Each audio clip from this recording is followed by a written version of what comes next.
सहूलियात के हवाले से भी कहा जाता है कि जो सियाहों को सहूलियात दीगर ममालिक में मिलती हैं जी जी, वो हमारे यहाँ पर नहीं है। सबसे बड़ा जो इशू है वो है नेटवर्क इशू। मतलब नॉर्दर्न एरियाज़ में मतलब कि नेटवर्क ही नहीं है, आप मोबाइल सर्विस ही नहीं है। अब बहुत से एरियाज आप हुंजा चले जाएं, स्कर्दू चले जाएं, इवन आप नारान चले जाएं, आप नारान सिटी में जाएंगे तो सिग्नल आएंगे, वो भी कुछ सिम चलेंगी। जैसे ही आपने नारान को क्रॉस किया आपकी सिम बंद हो जाएगी। अब लाइक एज ए मैं टूर ऑपरेटर हूँ तो मुझे टेंशन रहती है कि यार पता नहीं मेरी गाड़ी कहाँ पे पहुँची। अगर मैं लाहौर में हूँ, मैं खुद टूर में नहीं हूँ, मेरे कुछ गाइड गए हुए हैं साथ, तो मुझे राब्ता ही नहीं हो पा रहा होता कि मेरा गाइड इस टाइम कहाँ पर है, मेरी गाड़ी कहाँ पर है। इसी तरह जो फैमिलीज़ हैं उनके जब रिलेटिव्स गए हुए हैं वो फिर हमें फ़ोन करते हैं कि जी वो कहाँ पर पहुँचे। अब इवन हमें भी नहीं पता था वो कहाँ पर है, लेकिन वो हमें पता तो होगा कि इस रोड पे वो चढ़ गए होंगे तो यहाँ पर सिग्नल नहीं आते। तो ये बात हम ज़रूर कहते हैं कि यार अभी सिग्नल नहीं आ रहे, तो आप कुछ देर बाद कांटेक्ट कीजिएगा, उनके नेट आ जाएगा, सिग्नल आ जाएंगे। तो ये एक बहुत बड़ा मसला है कि नेटवर्क नहीं है। ओके, तो ये यानी कि हम लोग बहुत ज़्यादा फेस करते हैं ये वाला इशू जो नेटवर्क। ये और जैसे लैंडस्लाइडिंग का इशू मैंने आपको बताया कि वो प्रॉपर वे में जो है वो नहीं डील करते, और जब रश बहुत ज़्यादा हो जाता है, ट्रैफिक बहुत ज़्यादा फंसती है, मतलब लोग 10-10 घंटे लाइनों में फंसे रहे हैं, 4-4 घंटे मतलब एक रोड से निकलने में ही लग गया। तो ये एक बहुत बड़ा मसला है। दूसरा जो इन्फ्लेशन की बात करें, फ्यूल बहुत महंगा। टूरिज़म में मेरे ख्याल में हम एज ए टूर ऑपरेटर जो चीज़ देखते हैं ना यार, फ्यूल बहुत महंगा है, तो इस वजह से हमें अपने रेट्स बढ़ाने पड़ते हैं, तो इसकी वजह से टूरिज़म जो है वो कम हो जाती है। तो ये एक बहुत बड़े मसले हैं कुछ। अच्छा, आप एक यंग एंटरप्रेन्योर के तौर पे आप नए नौजवानों के लिए, ख़वातीन हज़रात के लिए आप क्या इम्कानात देखते हैं इस शोबे में कामयाबी के? इस शोबे के अंदर बहुत ज़्यादा पोटेंशियल है। ओके, लेकिन अगर आप अच्छे तरीके से काम करें, ये नहीं है कि आप बस बिला वजह टूर लगा दिया कर दिया, मेरे ख्याल में उससे कुछ भी नहीं होता। अल्हम्दुलिल्लाह मैंने, मेरी वाइफ ने स्टार्टिंग से एक चीज़ पे फोकस किया था कि हमने अपने क्लाइंट को सर्विस देनी है, और जिस रूम में या जिस होटल में हम खुद रहना पसंद करते हैं हमारा क्लाइंट भी वहाँ पर स्टे करे।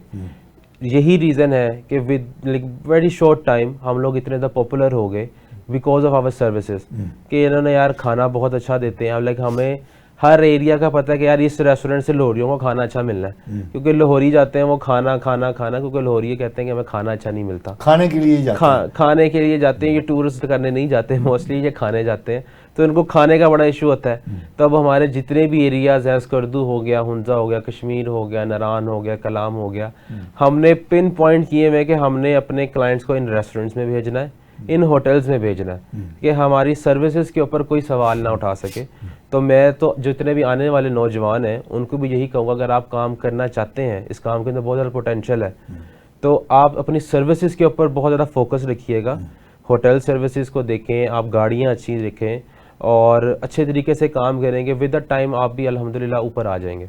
यानी आप समझते हैं कि ये टूरिज़म और टूर ऑपरेटर का जो शोबा है ऐसा है जिसके अंदर नौजवान आके तो कामयाब हो सकते हैं। जी जी बिल्कुल। अच्छा, आप एक बात बताइए, इसमें इन्वेस्टमेंट कितनी दरकार होती है फॉर इनिशियल बिजनेस के लिए, स्टार्ट करने के तो बेसिकली जो इनिशियल इन्वेस्टमेंट है, इसमें भी वैसे गवर्नमेंट के साथ मेरा थोड़ा सा इशू ये रहेगा कि इस पर जो लाइसेंस लेना पड़ता है हमें, ठीक है, वो हमें कॉस्ट करता है कि 2 लाख से 4 लाख का। एक इनिशियल एक एंटरप्रेन्योर है, उसके वो इतनी इन्वेस्टमेंट समटाइम नहीं होती कि वो इतनी इन्वेस्टमेंट कर सके।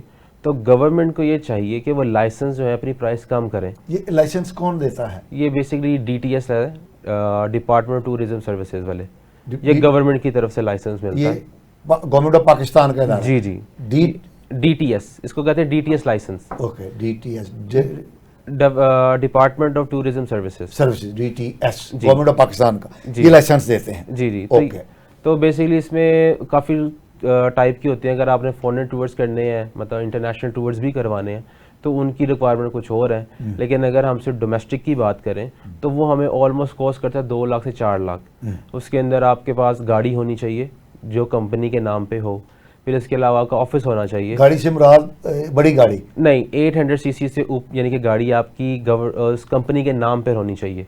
फिर आपको यानी कि लाइसेंस की रिक्वायरमेंट्स हैं। ओके, तो ये ये चीज़ें जो है वो कम होनी चाहिए। अच्छा, एक गाड़ी हो गई और एक ऑफिस आपका होना चाहिए। ओके। और बेसिकली जो क्या कहते हैं, सिक्योरिटी के तौर पर आपने बैंक एक को अपना गारंटर बनाना होता है। ओके। तो उस अकाउंट के अंदर आपने पैसे रखने होते हैं। तो वो ऑलमोस्ट कोई 4 लाख का है कि वो आपने रखने हैं वहाँ पर, ताकि जो है वो फिर आपको लाइसेंस मिलता है। अच्छा, एक तो ये है इसमें कि लाइसेंस की फीस ज़्यादा है। जी। एक ये इन्वेस्टमेंट है, लाइसेंस ले लिया, नेक्स्ट इसमें ऐसा कोई इतनी इन्वेस्टमेंट नहीं है, आपकी पीआर के ऊपर डिपेंड करता है। अगर आप अच्छे खुद, लेकिन ऐसा नहीं है कि आपने खुद कहीं का टूर किया ना हो और आप टूर करवाने चले गए, पता कुछ ना हो, तो आप गाड़ी में बैठ गए, अपने यार दोस्त इकट्ठे किए, टूर करवा दिया, ऐसा नहीं होता। क्योंकि डिफरेंट लोग आते हैं, अगर आपके साथ अटैच हो रहे हैं तो आपका एज ए टूर गाइड फ़र्ज़ बनता है क्योंकि उनको अच्छा टूर करवाएं। ओके। तो उसमें इन्वेस्टमेंट ऐसा जितनी नहीं होती, आपकी जो बुकिंग्स हैं वो ऑनलाइन हो जाती हैं। आपकी एटेंडरीज अगर आप खुद गए हुए हैं तो आपको पता होगा कि आपने कहाँ से जाना है, कौन सा रास्ता, क्या इन्स हैं क्या आउट्स हैं, आपको आइडिया होता है। ओके। लेकिन आजकल के कुछ टूर ऑपरेटर्स हैं जो टिकटॉक के ऊपर बड़े बने पड़े हैं, लाइक खुद भी कभी नहीं गए हुए, आप उनसे कुछ चीज़ का पूछ लो, लाइक एक माउंटेन की हाइट ही पूछ लो तो वो भी उनको नहीं पता होती। बस वो टिकटॉक के ऊपर काम कर रहे हैं, बड़े बड़े फेमस नाम है, सर्विसेज का नहीं आइडिया उनको, कभी खुद नहीं गए हुए लेकिन टूर करवा रहे हैं। और फिर उनके बाद टूरिज़्म बड़ी बदनाम होती है उनकी वजह से। लोग फिर पेजेस के ऊपर उनके रिव्यूज़ लगते हैं, ऑनलाइन आते हैं, लोग उनके बारे में बड़े बैड इंप्रेशन जाता है, पाकिस्तान का इंप्रेशन बहुत बुरा जाता है। लाइक एक कंपनी गंदा काम करती है तो जो अच्छा काम कर रहे हैं वो भी बदनाम हो जाता है। इस वाले से ये जो TDS है ये कुछ नहीं करती? नहीं कर रही, क्योंकि हम लोग काफ़ी देर से आवाज़ उठा रहे हैं। लाइक बहुत ज़्यादा आजकल पता है सोशल मीडिया का दौर है, लोग पेज बनाते हैं कि जी हमारी टूर कंपनी है, हमारे साथ टूर करें, सस्ता सा टूर लगा देते हैं। इसमें मैं जो पब्लिक है उनको भी बहुत ज़्यादा कहूँगा कि उनका बहुत ज़्यादा कसूर है। रीज़न ये है कि वो सस्ते के पीछे भागते हैं, सस्ते में फिर वो सस्ता ही मिलता है। लाइक बहुत सी भी रिसेंट इश्यूज़ हुए हैं कि वो ऑनलाइन क्योंकि वो पेमेंट दे देते हैं, एडवांस पेमेंट होती है, क्योंकि पब्लिक टूवर्स होते हैं या कस्टमाइज टूवर्स होते हैं, लोग जो है वो ऑनलाइन पेमेंट्स कर देते हैं, कोई जानबीन नहीं करते कि कंपनी कैसी है, है भी कि नहीं।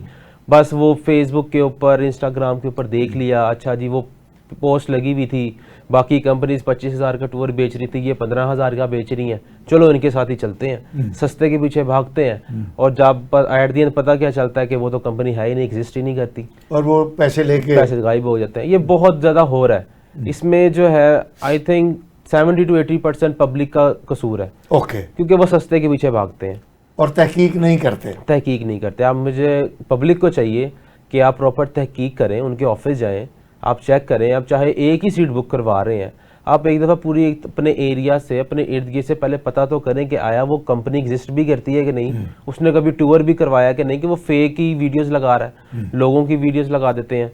तो इसमें पब्लिक का भी कसूर है और गवर्नमेंट पाकिस्तान का भी है कि वो ऐसे पेजेस को चलने क्यों दे रही हैं। इतने फ्रॉड हो रहे हैं, हर साल केसेस आ रहे हैं, हर साल FIR रजिस्टर्ड हो रही हैं इन कंपनीज़ के बारे में कि जो फेक काम कर रही हैं, एडवांस ले लेती हैं, उसके बाद गायब हो जाती है, नंबर बंद कर देते हैं। तो इसमें दोनों का ही मैं कसूर कहूँगा, गवर्नमेंट का भी कहूँगा, पब्लिक का भी कहूँगा। और ये ज़्यादातर ये फ्रॉडुलेंट कंपनियां हैं। जी। तो फेसबुक पे लगाया और पैसे लिए और गायब हो गए। तो इसका मतलब कोई हुकूमत के पास इसका कोई हल नहीं है। हल ट्रैक कर सकते हैं, मतलब एक ऑब्वियस ही बात है, हमारे पाकिस्तान काफ़ी ज़्यादा टेक्नोलॉजी में आगे चला गया है। अगर एक कंपनी जिस नंबर से कांटेक्ट हुआ है, तो अगर हम अब पुलिस में FIR करवाएं, जी इस नंबर पे हमने एडवांस भेजा था, इनका रिप्लाई नहीं आया, नंबर बंद हो गया, तो एटलीस्ट पुलिस उसको ट्रैक डाउन कर सकती है। और उनको मेरे ख्याल में इबरत का निशान बनाना चाहिए। तो उनको फेसबुक पे ला के बदनाम करना चाहिए कि जी ये वो लोग थे, ताकि जो आने वाले लोग हैं जो ऐसा करने का सोच रहे हों तो वो पीछे हट जाएंगे। तो अभी तक इसके बारे में मैंने नहीं देखा, सीरियसली मैंने नहीं अभी तक देखा कि इसके बारे में कुछ हो रहा, लेकिन हर साल एक नई कंपनी के बारे में, रिसेंट अब कुछ 1-2 कंपनीज आई हैं, उनके बारे में भी सेम इश्यूज चल रहे हैं कि जी पैसे लेके भाग गए। तो मेरे ख्याल में अभी तक इसके बारे में कुछ किया नहीं गया, जो कि करना चाहिए, क्योंकि इसकी वजह से हम लोग भी बदनाम हो रहे हैं। अच्छा, वैसे मुनीब साहब आपकी बात सुन के मुझे लगता है कि टूरिज़्म तो चलो एक इतना अहम शोबा नहीं है जितना हमारा हज ऑपरेशन अहम है। जी। तो हज ऑपरेटर्स भी बहुत सारे हैं जो अवाम के साथ त्रौ करते हैं। जी। उनका हमारे हुक्मरान कुछ नहीं कर सकते।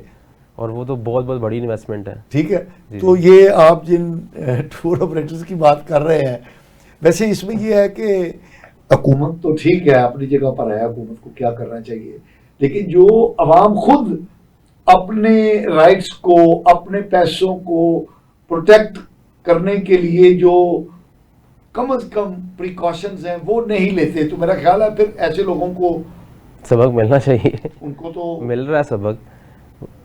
तो फिर आप हुकूमत को तो बदनाम ना करें लोग। नहीं नहीं, मैं बदनाम नहीं कह रहा, मैं सिर्फ गवर्नमेंट को कह रहा हूँ कि एटलीस्ट उनको ट्रैक डाउन करना चाहिए, उनको पब्लिक में लाना चाहिए कि यार ये लोग थे जो आपके पैसे लेके भाग रहे हैं, ये ऐसे लोग हैं, ताकि आने वाले लोगों के साथ ऐसा ना हो। गवर्नमेंट हमारी बहुत अच्छी है, बहुत ज़्यादा सपोर्ट की है उन्होंने टूरिज़्म को। लाइक सबसे बड़ा मेन जो टूरिज़्म का पार्ट है डैट इज़ रोड्स।